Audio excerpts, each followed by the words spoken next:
Hey guys, it's Fighting for May. Please forgive me because I don't know what's going on with my camera today. I've been trying to just get it like normal and I can't tell if I'm looking directly at the camera or not. Like if someone has video skills, please help me.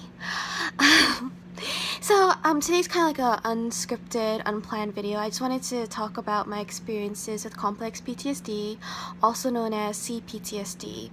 And sometimes people will say, why do you have to get all fancy? Why can't you just have regular PTSD, which is bad enough? I'm not trying to dismiss people who just have regular PTSD because that is like a freaking nightmare already. There's just like a little difference between complex PTSD and regular PTSD.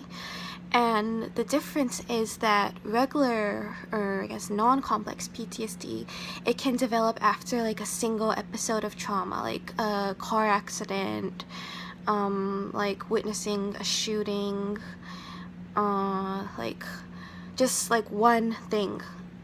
Not that it's just one thing, but it doesn't have to be a lot of things or over a long period of time, which is what distinguishes it from complex PTSD, which usually develops especially in children when they've gone through something over a long period of time, maybe like child abuse, often severe emotional, physical, sexual abuse or neglect, or in adults like a domestic violence situation, maybe being a prisoner of war, torture, human trafficking.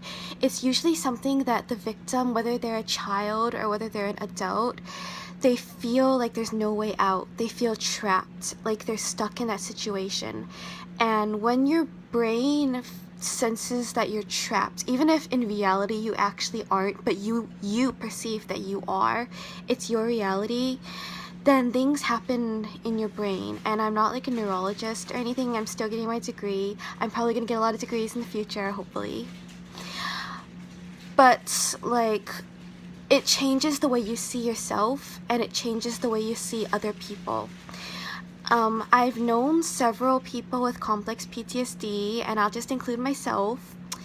I thought I just had regular PTSD, but after I was researching complex PTSD, it just aligned so much more with what I've been experiencing than regular PTSD, which I've been like, yeah, that sounds like me. But then when I read about complex PTSD, I was like, OMG, that's exactly me. And it felt just so good to be able to put like a label to what I was experiencing. It's like, I'm not crazy. I'm not like making stuff up. It's like, this is an actual disorder and it's because of my trauma. So I'm not sure how other people, for my other CPTSD friends, I don't know exactly how you experience it, but for me, complex PTSD has just changed the way I see myself. And I really can't compare it to how I saw myself before, because since most of my trauma happened when I was a child, I don't remember what was before that, like when I was a baby or whatever. I can't remember before I was like 4 or 5 years old, so I really have no basis for comparison. But I've always, as long as I can remember, I felt bad about myself. Like, this is not just like, oh yeah, I suck, like I'm shy or something like that. This is like, I felt that I was just like, the core of me is bad. Like, just the person I am, I'm wrong. It's like, just by being here, I've done something wrong already. I'm wrong just for existing. It's like, at your core, like deep inside you, you just feel so worthless, so unlovable, and so, just the word, it's such a childish word, but I can just think of it, it's just bad. You just feel so bad. Like, you're dirty, you're unacceptable. It's like, you can't be clean of, just because that's who you are. And some people might kind of argue and say this is like a religious thing, like feeling like sinful because like you're not like religious. It has nothing to do with religion. This is caused by trauma, and it's especially for child abuse, I think, and like sexual abuse that's ongoing. This is a result of it. So I've just felt like I myself am such a bad person, and I think that's what started when I was a child. Like, my first strong memory, I haven't really told anyone this, but my very first memory was when I was about 5 years old. And so 5 years old, just a little kid, and I always say I never went to school because I never actually went to real public school or private school, but I did go to summer school, like in the summer times, like a couple of times, like for a week when I was like in elementary school. I only remember going twice. I went with my friend once, and then this other time I don't know if I was by myself or with my friend. I don't remember anything at all except for this one day. Like, I remember I was sitting in a group with all these little kids. We were sitting on the floor, we were cross-legged, and like I was kind of trying to flirt with this like little boy next to me. Like, I know, like I was 5 years old, but I was like kind of playful still at that age, so I was just trying to play with this little kid, right? So like he's like the same age as me, and I just like tapped him with this piece of paper with my hand. Something. I didn't hit him hard. I didn't even hit him. Like, I wasn't trying to hurt him, wasn't mad at him. I was just trying to play with him. Okay, so like I tapped him, and then like the teacher like got upset or something, and then I don't know what happened, but I remember like my mom talking with the teacher outside, and I remember I was standing all by myself, like just this little kid standing like in the sun. I don't know what I was doing in the grass, and I just felt like I was such a bad person because my mom didn't, the way she reacted to that, she drilled that into me from when I was 5 years old, and she would still talk about that when I was like 18 or 19. She'd say, you haven't learned your lesson yet, like you don't know how to treat other people, which is really ironic because she would like hit me all the time, and like no wonder I didn't learn. But like she just made it like I was so bad, so wrong for what I had done, that I could never be cured of it. And that is just my strongest, most emotional memory of when I was a kid. And like growing up, being emotionally abused and physically abused almost, I don't even know how often, it was like really often. I didn't think I could ever escape from that situation because I was a kid. I had nowhere to go, you know. I lived on like this private secluded street in the middle of nowhere. Like all our neighbors were adults, like who we just said hi to every once in a while. It's like I didn't have very many close connections. Even as like a middle and high schooler, I hardly knew anyone. Like, we went to church, but I never fit in because I had such a shaky perception of myself. I just didn't know how to interact with other people, and so kids can tell that, you know, and they stayed away from me, or they kind of teased me. And adults, like my mom, she ruled the house. Like no one would listen to me. Of course they would listen to her because she was the adult. Like, why would anyone listen to like a bratty little kid like me? And I wasn't bratty, but that's what my mom told people about me. And so of course, why would they believe me, right?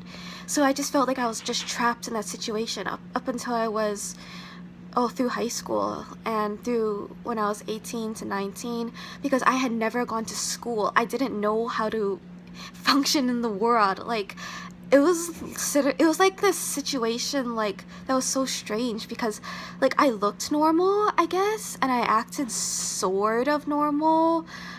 I mean, I wasn't like going around screaming or like anything really bad like that. I guess I looked like a normal kid, but I didn't feel at all normal. I felt like an alien, you know. Like, it sounds funny now, but it wasn't. It was terrifying.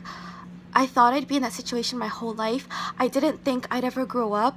I didn't learn to drive. I still can't drive. Okay, I'm trying, but I can't. I didn't apply to any schools. Cause any colleges, anything. I just didn't think I would get older. Like, I just couldn't see myself ever getting out of that situation. It was so real, this prison in my head. When I was with my ex-fiance, when I was with Jay, then even more so I felt like I couldn't get out of it. He was raping me almost every single day, you know, and it was such a twisted situation because the reason I was with him was he promised he'd protect me from my mom, and he did for a while. Like, when I was with him, my mom wouldn't be abusing me. She was abusing my sisters, but I didn't know that. It was just like, what the hell am I supposed to do? Like, I felt so powerless, so trapped, like a small child, and that did things to my brain. Like, I just wasn't able to see reality for what it was. I wasn't able to see all the options that I had because I just didn't think I had any. And so I don't even know what I was trying to get to, but that's that was my reality. And so now, even though I'm in a safer situation now, I still feel like I'm kind of trapped. Like, I don't know how to move forward. Like, I still feel like everyone's better than me and everyone's ahead of me, and you know, people are younger than me but they're still better, or just like I'm totally inferior to everyone and no one will understand me. It's just with complex PTSD, I don't know how many of you feel this, but you just feel so like cut off from the world, so like cut off from God and from people and from like your own species. It's like, it's a trip, and it's so hard because you want to reach out to people, but then all the voices in your head tell you, oh, no one's gonna understand you, or you know, people are just like being nice to you but they don't actually want to be around you. Oh, you're a bad person, like you're never gonna fit in, you know, everyone's just pretending, you can't trust anyone. And yeah, I can't really remember right now any other stuff. See, it's like a trip. Like, I keep saying that, but it's true. Like, when you've been living with it for so long, you kind of forget what normal is, like what other people's lives are like, the way they see things. Like, you just think the way you live is normal, even though you know it's not. I don't know, I hope some of you get me on this. So I'll probably make another video talking more about my experiences with complex PTSD and just PTSD in general, because they do overlap. Like, there's the whole flashbacks things, there's nightmares. I still get nightmares every night. I'm 21 years old and I still get nightmares about my abuse that started from when I was 5. And it's not that I don't want to forgive or move on. I'm literally sleeping and these things literally just like come up in my sleep. I can't control it. Like, my heart still pounds if I see someone who looks like one of my abusers. I feel like it's fluttering out of my chest, and I just feel like everything inside of me is like sinking, and I just don't know what to do with myself. Like, I feel like I weigh like 300 pounds because I can't move, and I also feel like I weigh nothing because I feel like I'll float away at any minute, and like I'm shaky. The ground beneath my feet is like sloping, and I just want to run, and at the same time I just want to sleep forever, and I just want to sink into the floor and like disappear, but I can't, and I'm still here, and I still have a physical form. And you guys, I hope someone can understand me out there, or that I'm speaking to someone right now, because these feelings are just always there. Like, even when I'm suppressing them, like going about my work and I'm not really thinking about it, like I'm thinking more about how to get an A on my test or something, it's always like in the back of my head. It's like if you have like, maybe like you have like a stain on the wall and you just keep trying to paint over it, so eventually you walk by, you know, you don't really see it anymore, you just see the paint, but you still know the paint is covering up something. Like, you know, it wasn't supposed to be like that. And that's how it is for me. Even when I can't go too deep into my thoughts and feelings and be like, where exactly is that coming from, and like examine it, because it's just too painful or too time consuming and I don't have that energy.